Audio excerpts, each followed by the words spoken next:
Located on the Darby Creek in Upper Darby Township, Pennsylvania, stands one of the few remaining colonial log cabins of Swedish architecture.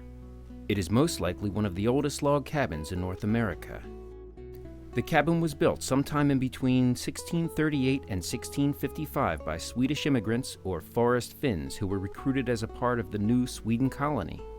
The cabin stands relatively unaltered from when it was originally constructed. New Sweden was established by the Swedish crown for the purposes of trade and was first centered at Fort Christiana in present-day Wilmington, Delaware.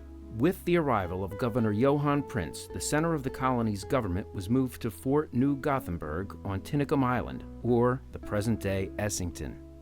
There is no written record of the actual construction of the cabin or the families who first lived there. They were colonists who, due to the few roads or trails, traveled by water. Looking for new places to settle, they found their way up to what was originally known as Nykex Kill, now the Darby Creek. Approximately 10 miles north, they encountered the Big Hill, or Stor Cruel, where there were rapids in the creek, which made travel further up the creek difficult. And so, this is where they settled in. This cabin features several distinctive early American woods architecture characteristics. The Scandinavian roots can be seen here in 3 distinctive features. To save time, the logs are left rounded, with the bark on, and not hewed square. This left wider gaps that required more chinking. The space between the logs was chinked or stuffed with moss or clay and mud mixed with horsehair and stones gathered from the area.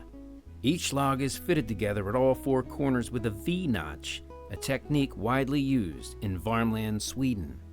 Originally, the cabin was built on a stone foundation in each corner, leaving the space in between the first log and the earth to be chinked.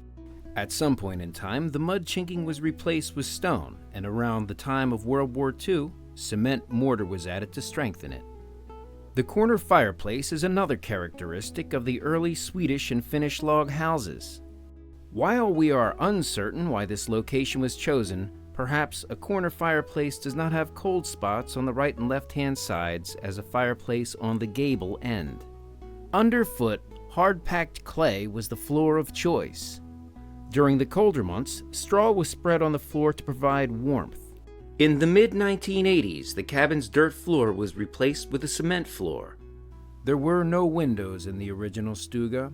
Sliding boards between the logs provided visual access to the outside and allowed light to enter.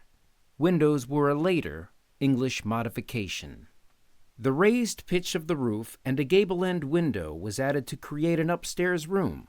Before this time, there had only been a loft that would have served as a sleeping place, perhaps for children. This loft would have been accessible only by a ladder. The cabin has 2 rooms, one larger and one smaller.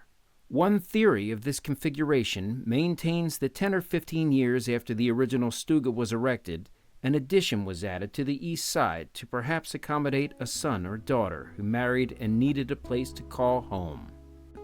Furnishings in the stuga include 4 distinctively Scandinavian pieces.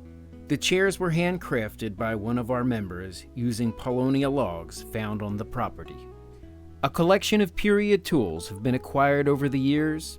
Every tool that was needed to build a stuga can be found hanging on the walls in the additional east room. A homemade broom and shovel were used for chores around the house and garden, and on a wall shelf, we see a collection of household items. We have no names of the original stuga residents. As the Swedes and Finns moved further inland, William Penn and the English Quakers purchased land from the Lenape Indians, resurveyed the area for their own use, moved in, and the little stuga was lived in almost continuously for 350 years. Many of its residents were workers who toiled in the mills that were built along the creek after the Swedes moved on. It was during this period that the cabin was anglicized or modified. In 1987, an architect was selected and the contract for preserving the cabin was awarded. Many people played a role in refurbishing the cabin. And in April of 1988, the 350th anniversary of the Swedes landing in America was celebrated, and the restored cabin was at last open to the public. Since that time, Much has been done and continues to be done to interpret, maintain, and promote this simple log cabin structure. And today, the cabin remains a highly unique historical site in which the history of our country is preserved for future generations.